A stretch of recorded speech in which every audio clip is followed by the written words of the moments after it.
Kerajaan Jenggala dan Kediri adalah kerajaan yang bercorak Hindu, Buddha, dan Islam. Kedua kerajaan ini berdiri setelah kerajaan Kahuripan. Pada tahun 1042 Masehi, Erlangga memindahkan pusat kerajaannya ke Dahanapura, dan membagi kerajaannya kepada kedua puteranya, yang bernama Mapanji dan Samarawijaya. Erlangga memiliki dua putera, dan satu puteri yang bernama Sangramawijaya Tunggadewi. Ia adalah puteri mahkota yang memilih untuk mengundurkan diri, dan menjadi pertapa dengan gelar Dewi Kili Suci. Setelah terbagi menjadi dua kerajaan, kemudian menjadi kerajaan baru, yaitu Kerajaan Jenggala dan Kerajaan Kediri, pada tahun 1042 Masehi. Kerajaan Jenggala didirikan oleh Mapanji, yang berpusat sekitar Sungai Brantas, dan menjadikan Kali Mas dan Kali Porong sebagai pintu gerbangnya. Menurut Prasasti Kamalakyan, prasasti yang dibuat oleh Erlangga pada tahun 959 Saka, atau tahun 1037 Masehi, yang berisi tentang pembangunan bendungan di Wringin Sapta oleh Raja Erlangga, bersama rakyatnya untuk mengatasi banjir Sungai Brantas. Dalam catatan China pun, menyebutkan, Kerajaan Jenggala disebutkan dengan nama Jungyalu, yang artinya Hujung Galuh, yang kini dikenal sebagai Surabaya. Sedangkan Kerajaan Kediri, didirikan oleh Samarawijaya, sebagai raja pertamanya, yang berpusat di Dahanapura. Dua kerajaan tersebut, adalah dari dua saudara yang berasal dari ayah yang sama, yaitu Erlangga.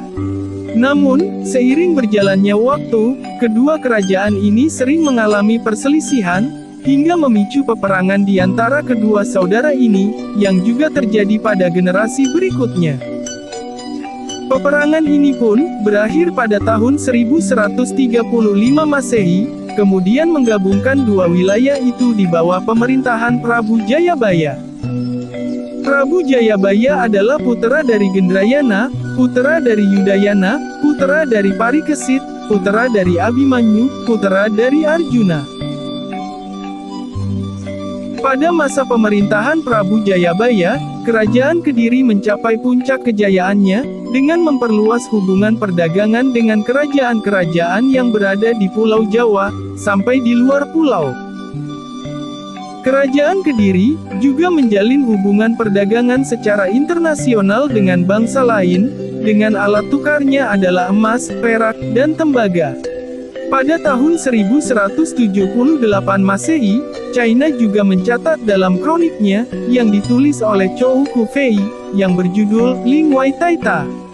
Menurut kronik tersebut, Kerajaan Kediri pada masa pemerintahan Prabu Jayabaya, digambarkan sebagai negeri yang makmur dan kaya, yang menempati peringkat kedua, setelah Arab, dalam hal kekayaan di luar China. Pada tahun 1225 Masehi, China juga mencatat dalam kroniknya, yang ditulis oleh Chou Juku, yang berjudul Chu Fanchi.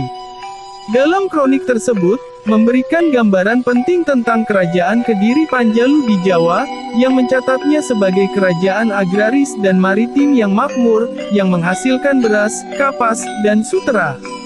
Juga memiliki pelabuhan strategis, serta kehidupan sosial yang cukup maju, termasuk penggunaan sistem pembayaran, dan perdagangan yang beragam, seperti emas, perak, kayu cendana, dan pinang, yang menunjukkan kemakmuran ekonomi kerajaan ini. Prabu Jayabaya dikenal sebagai raja yang adil dan bijaksana, yang membawa negerinya pada kemakmuran. Sektor agraris juga berkembang pesat, dan hubungan perdagangan berkembang dengan baik, hingga menjadi salah satu negeri terkaya pada masanya. Dan pertanian utama pada kerajaan ini adalah padi. Prabu Jayabaya membangun armada laut yang tangguh untuk menjaga kedaulatan dan mendukung aktivitas perdagangan, serta perkembangan sastra yang pesat. Prabu Jayabaya adalah seorang yang memiliki tingkat spiritual yang sangat dalam, bahkan beliau dapat memprediksi tentang kehidupan di masa depan. Beberapa ramalan Prabu Jayabaya juga tertulis dalam kitab yang berbeda-beda, dengan sumber utama yang diyakini adalah Kitab Musassar. Kitab Musassar digubah oleh Sunan Giri Prapen pada zaman Mataram Islam tahun 1618 Masehi. Di antara ramalannya itu, 3 ramalan Prabu Jayabaya yang paling terkenal adalah Ana perahu, melaku ning dhuwur awang-awang. Artinya, ada kapal berjalan di atas angkasa. Maksudnya, adalah pesawat terbang. Ana kereta, melaku tanpa jaran. Artinya, ada kereta berjalan tanpa kuda. Maksudnya, adalah mobil. Tanah Jawa, kalungan wesi. Artinya, tanah Jawa berkalung besi. Maksudnya, adalah rel kereta api. Di bawah pemerintahan Prabu Jayabaya, tahun 1135 sampai 1157 Masehi, Kerajaan Kediri mencapai puncak kekuatan politik, ekonomi dan budaya, serta memiliki pengaruh yang kuat hampir di seluruh Pulau Jawa dan Sumatera. Dengan perkembangan sastra yang pesat, dan dikenal sebagai zaman keemasan sastra Jawa kuno, dengan karya-karya yang penting, seperti Kitab Bharatayuda, dan Kitab Smaradana. Prabu Jayabaya memiliki 4 orang anak, dari istri yang bernama Dewi Sara, melahirkan Jayawijaya, Dewi Pramesti, Dewi Pramuni, dan Dewi Sasanti. Putra Prabu Jayabaya, yang bernama Jayawijaya, menurunkan raja-raja di tanah Jawa, juga termasuk sebagai leluhurnya Majapahit dan Mataram Islam. Sedangkan puterinya yang bernama Dewi Pramesti, menikah dengan Astradarma, kemudian melahirkan Prabu Anglingdarma, Raja Malawapati. Setelah pemerintahan Prabu Jayabaya, kemudian diteruskan oleh puteranya, dari istri yang lain, putera yang bernama Sarwiswara, pada tahun 1159 Masehi. Raja terakhir Kerajaan Kediri, adalah Kertajaya, yang diangkat oleh Ken Arok menjadi Adipati Kediri, kemudian mengambil alih kekuasaan Kerajaan Kediri, pada tahun 1191 sampai 1222 Masehi. Penyebab keruntuhannya adalah, karena Kertajaya memiliki ambisi yang cukup tinggi, yang meminta kaum Brahmana untuk menyembah dirinya. Ia meminta kepada kaum Brahmana, untuk menyembah Kertajaya sebagai dewa, tetapi kaum Brahmana menolak hal tersebut. Hal ini yang menimbulkan perselisihan di antara mereka, sehingga Kertajaya menyiksa kaum Brahmana, yang tidak mau mengikuti perintahnya. Setelah itu, kaum Brahmana mencari perlindungan kepada Ken Arok, yang merupakan keturunan dari Kerajaan Jenggala. Kemudian Ken Arok dan kaum Brahmana, melakukan perlawanan terhadap Kertajaya, yang menimbulkan peperangan di antara mereka, sehingga Kertajaya dikalahkan. Setelah itu, Ken Arok memproklamirkan Tumapel atau Singasari, sebagai kerajaan baru, pada tahun 1222 Masehi. Kemudian Ken Arok mengangkat dirinya sebagai raja, dengan upacara yang dipimpin oleh kaum Brahmana.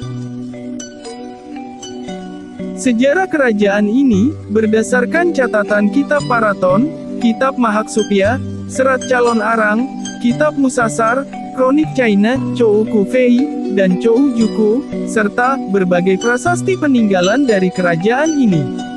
Sedangkan 8 kitab yang ditulis di masa kerajaan Kediri, berisi tentang masa-masa sebelum itu. Ada 22 prasasti, sebagai peninggalan kerajaan Kahuripan, Jenggala, dan Kediri, antara lain. Kahuripan, Prasasti Kamalakyan, Prasasti Cane, Prasasti Pucangan, Prasasti Pamuatan, Prasasti Baru, dan Prasasti Kusambian. Peninggalan Jenggala, Prasasti Turun Hyang, Prasasti Kambang Putih, Prasasti Banjaran, Prasasti Sumengka. Peninggalan Kediri, Prasasti Hantang, Prasasti Panumbangan, Prasasti Talan, Prasasti Pikatan, Prasasti Jepun, Prasasti Semanding, Prasasti Siraketing, Prasasti Ceker, Prasasti Galunggung, Prasasti Kamulan, Prasasti Jaring, dan Prasasti Angin. Juga, candi peninggalan Kahuripan antara lain, Candi Belahan, Candi Jalatundo, Candi Gunung Gangsir, Candi Watu Tulis, dan Goa Selomangleng. Peninggalan Jenggala, Candi Prada, Candi Sumur, dan Candi Tumpukan Batu Bata. Peninggalan Kediri, Candi Penataran, Candi Tondo Wongso, Candi Ngiri Gambar, dan Candi Tuban. Serta peninggalan 8 kitab karya sastra peninggalan Kerajaan Kediri, antara lain, Kitab Baratayuda, Hariwangsa, Smaradahana, Lugdaka, Sutasoma, Kresnayana, Arjuna Wiwaha, dan Gatot Kaca Seraya.